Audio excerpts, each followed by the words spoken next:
जी तो 6 क्लास, ये हमारे energy from living things topic के क्वेश्चन आंसर्स हैं। Our first question is where does the energy in green plants come from. Green plants में सब्ज़ पौधों में जो एनर्जी होती है, जैसा कि मैंने बताया कि यही प्रोड्यूसर हैं और इन्हीं से एनर्जी सारे जानवर और इंसान हासिल करते हैं। तो सवाल ये है कि ग्रीन प्लांट्स में एनर्जी कहाँ से आती है। इसका आंसर है green plants derive their energy from sun. Green plants derive their energy from sun. सब्ज़ पौधे जो हैं वो अपनी एनर्जी सूरज से हासिल करते हैं। क्वेश्चन नंबर 2 का ए पार्ट देखिए। Plants make sugars by photosynthesis. Plants जो हैं वो शुगर्स बनाते हैं फोटोसिंथेसिस के प्रोसेस में, ग्लूकोज बनाते हैं, शुगर्स बनाते हैं। What gas do they use. वो कौन सी गैस इस्तेमाल करते हैं। इसका आंसर है पौधे जो हैं वो कार्बन डाइऑक्साइड इस्तेमाल करते हैं। पौधे क्या इस्तेमाल करते हैं, कार्बन डाइऑक्साइड। क्वेश्चन 2 का बी पार्ट है in what way can we think of plant as a renewable energy source. हम किस तरह से ये कह सकते हैं कि पौधा जो है, प्लांट जो है वो रीन्यूएबल एनर्जी सोर्स है। आंसर देखिए because they will be able to supply energy for millions of years। ठीक है जी, क्योंकि पौधे भी अगर उनको प्रॉपरली लगाया जाता रहे तो पौधे भी मिलियंस ऑफ ईयर्स तक अगेन एंड अगेन हमारे पास एनर्जी फ्राहम करने के लिए मौजूद होंगे। क्वेश्चन नंबर 3 है व्हाट इज़ फर्मेंटेशन। फर्मेंटेशन क्या होती है। आंसर देखिए The process by which sugar can be changed in alcohol by using yeast is called fermentation। एक दफ़ा फिर रिपीट करती हूँ। The process by which sugar can be changed in alcohol by using yeast is called fermentation। यानी fermentation वो process है जिसमें चीनी को ख़मीर के अमल से अल्कोहल में तब्दील किया जाता है। यानी चीनी को अल्कोहल में तब्दील किया जाता है ख़मीर के अमल से, तो इस प्रोसेस को फर्मेंटेशन कहते हैं। बी पार्ट है explain how fermentation helps to meet the demand for fuel in Brazil. जी तो बी पार्ट है कि एक्सप्लेन कीजिए कैसे फर्मेंटेशन जो है वो फ्यूल की डिमांड्स ब्राज़ील में जो है उसको पूरा करने में मदद करती है। ठीक है, यानी ईंधन की डिमांड को पूरा करने में फर्मेंटेशन ब्राज़ील में कैसे हेल्प कर रही है। आंसर देखिए The alcohol produced by the fermentation of sugar in Brazil is mixed with petrol and used in cars and lorries as fuel। होता क्या है कि ब्राज़ील में गन्ने की पैदावार बहुत अच्छी होती है, वो इलाका ऐसा है।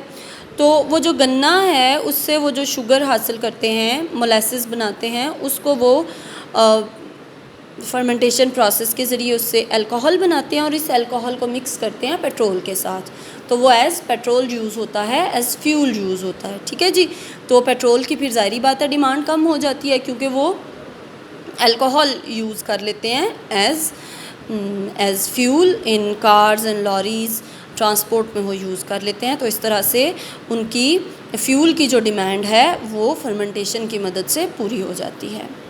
क्वेश्चन नंबर 4 का ए पार्ट है व्हाट इज़ बायोगैस। बायोगैस क्या चीज़ है। आंसर देखिए rotting biomass produces methane that is natural gas which is collected and used as a fuel.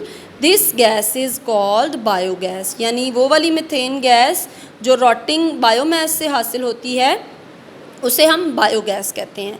वैसे तो ये नेचुरल गैस ही है, लेकिन वो वाली नेचुरल गैस जो रॉटिंग बायोमास से हासिल होती है उसको हम बायोगैस कहते हैं। Explain how biogas can be specially useful in developing countries. Explain करें कि कैसे ये जो बायोगैस है ये गरीब मुल्कों में या तरक्की पजीर मुल्कों में ज़्यादा हेल्पफुल होती है।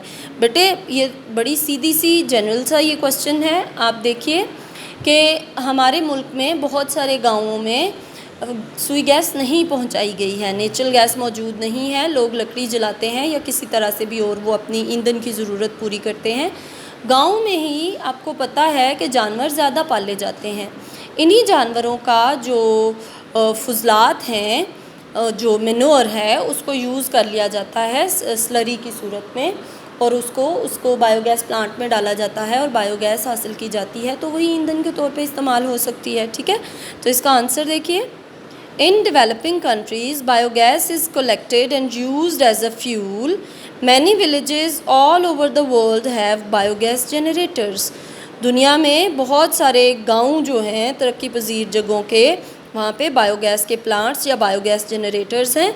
यहाँ से बायोगैस बना के हासिल की जाती है और उसको घरों में ईंधन के तौर पे इस्तेमाल किया जाता है। क्वेश्चन 5A है, what do living things use for fuel. जितनी भी ज़िंदा चीज़ें हैं वो ईंधन के लिए क्या चीज़ इस्तेमाल करती हैं। आंसर है, living things use food as their fuel to provide energy for every activity they do. ज़िंदा चीज़ें जो हैं वो खुराक को ईंधन के तौर पे इस्तेमाल करती हैं, यानी ज़िंदा चीज़ों का फ्यूल क्या है, उनकी फूड। उससे वो सारे काम कर सकते हैं, उससे वो पावर हासिल करके वो सारे काम कर सकते हैं जो उन्हें करने होते हैं। क्वेश्चन 5 का B पार्ट है, how do plants and animals get their fuel. पौधे और जानवर अपना ये ईंधन, अपनी ये एनर्जी कैसे हासिल करते हैं।